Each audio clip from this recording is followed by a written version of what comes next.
Si Pauley Perrette a quitté la série après plusieurs agressions S.Exuel. Le 4 octobre 2017, Pauley Perrette faisait une annonce choc.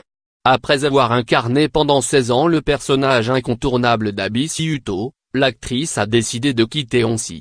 Les fans de la série étaient d'autant plus surpris et attristés qu'elle n'avait jamais révélé les raisons de son départ. C'est vrai, je quitte ONCE à la fin de la saison.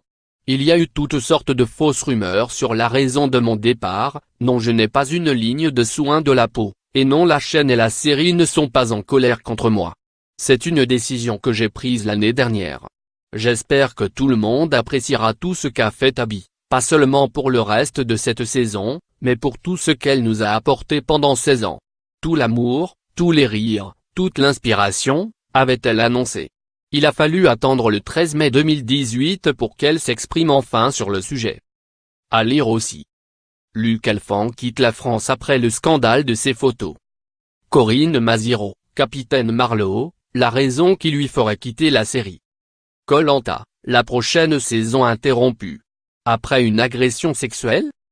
C'est sur son compte Twitter que Pauley Perrette a expliqué son départ de ONCE. Je refusais de m'abaisser, voilà pourquoi je n'ai jamais parlé publiquement de ce qu'il s'était passé.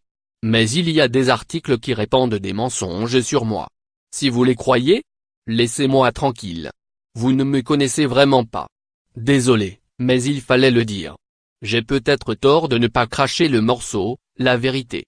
Je sentais que j'avais besoin de protéger son équipe, mon travail et de nombreuses personnes.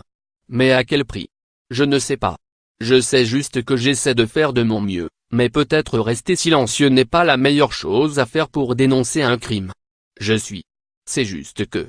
C'est à ce moment-là que l'actrice a annoncé qu'elle avait subi plusieurs agressions sexuelles. Il y a une machine qui me force à rester silencieuse en diffusant des informations fausses sur moi. Une machine publicitaire très puissante et riche. Pas de morale, aucune obligation de dire la vérité, je suis juste là à lire les mensonges pour essayer de protéger son équipe, de rester calme. Il l'a fait. J'ai toujours apporté mon soutien à des programmes qui luttent contre l'harcèlement. Mais, maintenant je sais parce que ça me concerne aussi. Si c'est à l'école ou au travail où vous devez vous rendre par obligation, c'est horrible. Je suis parti. Plusieurs agressions physiques. Je comprends vraiment maintenant. Faites attention. Rien n'est plus important que votre sécurité.